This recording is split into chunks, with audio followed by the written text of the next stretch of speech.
that there will be no income tax payable up to income of 12 lakh rupees. Budget 2025 का बड़ा focus है ज्ञान, गरीब, युवा, अन्नदाता, नारी। यानी सरकार गरीब युवाओं, किसानों और महिलाओं के लिए नई योजनाएं और बड़ा सपोर्ट प्रोवाइड करने का कोशिश कर रही है। लेकिन आज इस वीडियो में हमारा जो मेन फोकस है वो आप हैं, वो कॉमन टैक्स पेयर्स जो कि अपनी सैलरी का बहुत बड़ा हिस्सा सरकार को टैक्स के रूप में दे देते हैं। हमारी बहुत सारे एक्सपेक्टेशंस थे आज के बजट से जो कि कहीं हद तक पूरी हुई है। हम इस बारे में आगे बात करने वाले हैं। क्या रीज़न है कि सरकार ने इतनी मेजर अनाउंसमेंट्स कर दी, इतने लाख तक के इनकम पे जीरो टैक्सेस कर दिए। आइए जानते हैं। पहला जो सरकार चाहती थी कॉमन टैक्स पेयर्स के लिए जो इजी हो प्रोसेस, वो है टैक्स फाइलिंग का। जब कभी भी हम common tax payer tax filing के बारे में सोचते हैं तो हमें ऐसा लगता है कि हम खुद से वो नहीं कर पाते, हमें एक्सपर्ट की हेल्प चाहिए, तो हम वहाँ पर CAs की हेल्प लेते हैं, एडिशनल पैसे भरते हैं और तब जाके टैक्स फाइलिंग कराते हैं। कितनी बार हम ऐसे बहुत तरीके के एडवर्टीजमेंट्स देखते हैं कि save up to this much of taxes if you take our service. हम उस लुभावनी ऑफर्स में फंस जाते हैं और एक्सपर्ट हायर कर लेते हैं और हमारी मेन रिक्वायरमेंट उनसे यही होती है, मुझे नहीं पता, मुझे टैक्सेस बचाने हैं। उस चक्कर में गलत टैक्स फाइलिंग भी हो जाती है।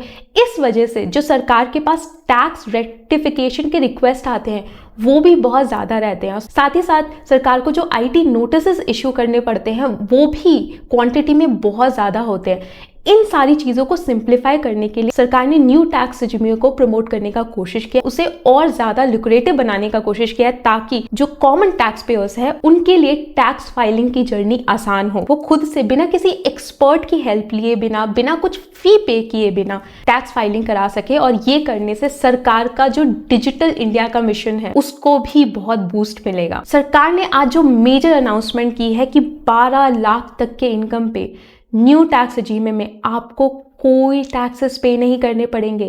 It's a major breakthrough because अभी तक जो ओल्ड स्ट्रक्चर था न्यू टैक्स रेजिम का वो कुछ ऐसा था जिसमें अप टू 7 लाख तक के इनकम पे आपको जीरो टैक्सेस पे करने पड़ते थे। यहाँ पे जो टैक्स स्ट्रक्चर है वो 3 से 6 लाख के बीच में 5%, 6 से 9 में 10%, एक्सेट्रा एक्सेट्रा। अभी जो न्यू टैक्स रेजिम का अपडेटेड स्ट्रक्चर है इट इज़ अमेजिंग क्योंकि यहाँ पर 4 लाख तक के इनकम पे नील टैक्सेस हैं, 4 से 8 पे आपको 5%, 8 से 12 पे 10%। इसका मतलब है ये जो 60,000 का टैक्सेस है up to 12 lakh of income वो सरकार पूरा माफ कर दे रही है। 12 से 16 में 15%, 16 से 20 में 20%। पहले आप 15 लाख की ऊपर के इनकम पे 30% टैक्सेस पे कर रहे थे, लेकिन अभी अपडेटेड स्ट्रक्चर के हिसाब से 16 से 20 लाख के इनकम पे आप 20% टैक्सेस पे करेंगे, 20 से 24 लाख के इनकम पे 25% और अबव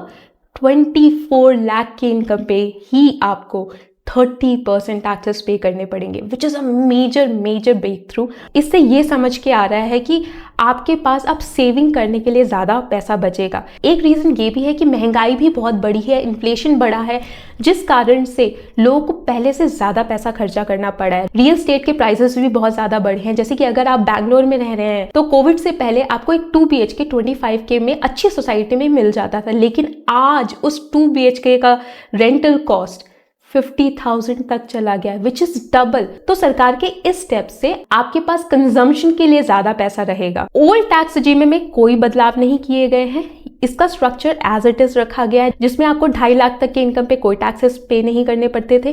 2.5 से 5 लाख में 5% था और 5 से 10 लाख में 20% और 10 लाख से ऊपर आपको 30% टैक्सेस पे करने पड़ते थे।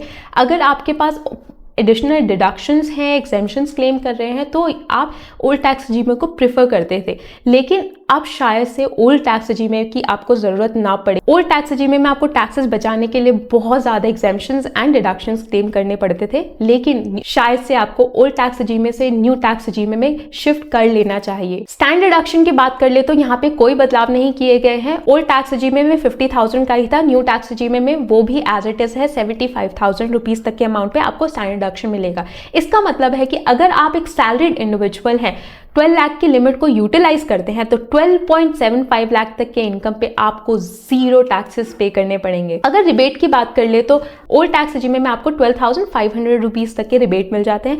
न्यू टैक्स रेजिम में अप टू 12 लाख तक के इनकम पे अब आपको कोई टैक्सेस पे नहीं करने पड़ेंगे। न्यू टैक्स रेजिम में रिबेट का जो एक्चुअल अमाउंट है वो सरकार ने अपडेट नहीं किया है, लेकिन हम कंसिडर करके चल रहे हैं कि 12 लाख तक के इनकम पे आपको पूरा रिबेट मिल जाएगा। सरकार ने ऐसे और भी मेजर अनाउंसमेंट्स किए हैं जिससे बहुत सारे सीनियर सिटीजन्स को फायदा होने वाला है, जो घर के ओनर्स हैं उनको फायदा होने वाला है, जो फॉरेन में इन्वेस्टमेंट्स करते हैं या किसी भी एक्सपेंडिचर के लिए फॉरेन में पैसा भेजते हैं उनको फायदा होने वाला है, जिनको ITR को अपडेट करने की जरूरत होती है उनको फायदा होने वाला है। जैसे कि हम फर्स्ट मेजर बेनिफिट की बात कर ले जो कि सीनियर सिटीजन्स को होने वाला है।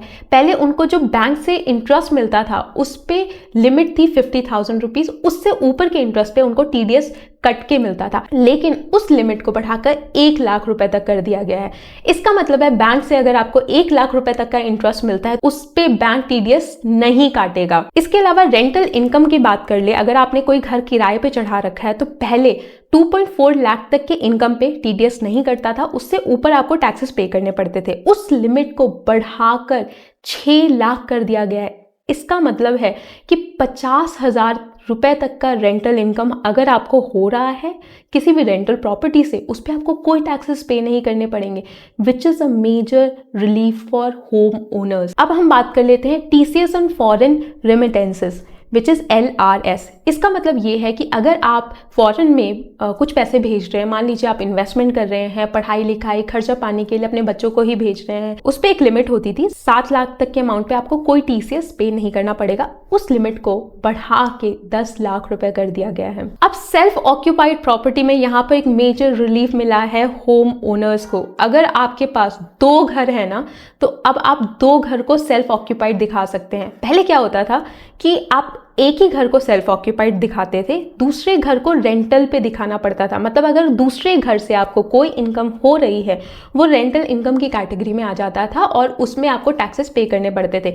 लेकिन दूसरे घर को भी आप सेल्फ ऑक्यूपाइड बता सकते हैं। इसका मतलब है सेल्फ ऑक्यूपाइड प्रॉपर्टी से रेंटल इनकम तो होगी नहीं, तो आपको टैक्सेस नहीं पे करने पड़ेंगे। तो it is going to be a major beneficial step from the government for home owners. Time limit for filing updated ITR. अगर आपके ITR में कोई गलती हो गई है उसके लिए आपको अपडेटेड ITR फाइल करना होता था। पहले ये लिमिट 2 साल की थी, उसको बढ़ा के 4 साल कर दिया गया है, which is a major step. कितनी बार हम उसको सही करना भूल जाते हैं, तो सरकार ने एक बड़ा होराइजन पीरियड दे दिया है ताकि अपनी टैक्स फाइलिंग आप थोड़े समय के बाद भी कर सकें। ये सारे मेजर बेनिफिट्स मिले हैं टैक्स पेयर्स को आज के बजट में। इसके अलावा भी हम और कुछ बातें करने का कोशिश करेंगे अपने आने वाले वीडियो में। अगर आपके कोई भी सुझाव हो या क्वेश्चंस हो वो आप कमेंट बॉक्स में डालकर बता सकते हैं। कुछ भी आइडियाज हो फॉर अपकमिंग वीडियोस वो भी आप बता सकते हैं। Stay tune until for my next video. Priya Das signing off.